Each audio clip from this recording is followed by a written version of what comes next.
Maka miatanya dah manusia ke yang calon-calon untuk dipertempat dalam syurga dan mendapat kesenangan, kebahagiaan. Tahu mentai dia ini, nak berhak tak pilih hari. Dah huru-huru yang tak ikut dia katanya untuk gonyan tukang mai katanya dalam syurga. Takalan mantang itu yang hanya sembahyang. Lain apa yang kata? Wah, hal yang paling mudah gurunya untuk ditinggalkan di manusia. Yang ke sembahyang. Padahal waktu 20 jam kata pakai untuk minta rezeki, 5 minit sembahyangnya mantang hana waktu. Nyanduk dikelabui dia katanya. Padahal yang tugas pokok je. Tujuan pokok diciptakan dia untuk ibadat, untuk sembahyang, untuk ibadat ke Allah. Nyamban. Lagi tujuan pokok kolkah untuk lupi ya. Ini kata fungsikan lain untuk ubah barang-barang bekas kan. Maka yang kian sehingga Allah berfirman bahwa sungguh sembahyang adalah di hati orang mukmin itu sebuah kewajiban yang ditentukan waktu. Makanya jadi bengong, luhur, subuh, luhur, asar, yang mandu wate-wate untuk dia berhubungan dengan Allah. Yang wate yang Allah buka pintu untuk sebagai kedai tamu.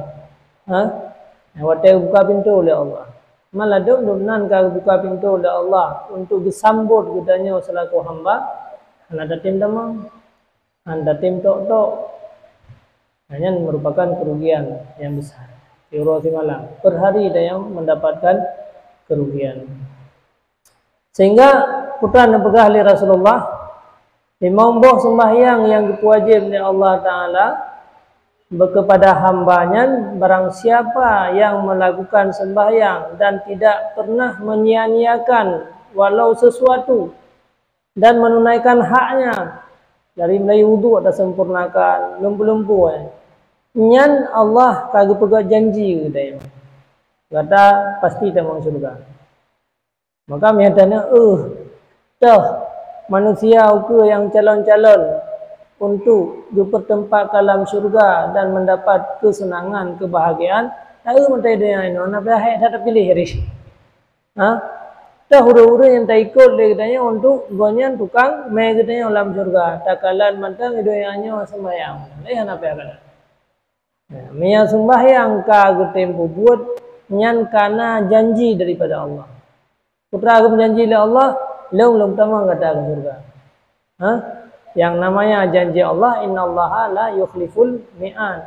Allah berpegah gerah belum hantam pernah belum menyalahi janji. Maka belum perintahkan kata baik menyalahi janji. Jadi Allah tak berpegah janji katanya. Mia sembahyang ka tak jaga titik waktu setiap waktu nyan Allah tak berpegah janji katanya kata tamang lam syurga. Nyanduk kebaikan yang Allah curahkan kepadanya. Tapi barang siapa yang tidak mau mendatangi, melaksanakan akan yaitu sembahyang, nyan Allah hana kepegang janji kepadanya. Gala-gala Allah dengan orang akhirat menyekendak gazib kagak gazib, menyekendak ke pemaaf kagak ke pemaaf. Pokoknya Allah hana ikat janji katanya. Tapi dia kata buat sembahyang tak sempurnakan rukuk dan sujud, hana terburu-buru mulai daripada wudu atau taharah, nyan Allah kah berpegat janji katanya. Yang pasti. Maka mutoso orang yang berkarunia oleh Allah untuk bisa menjaga sembahyang. Mana-mana terpaksa aja kan. Tapi datang je kan, huwan mata pada me khutbah.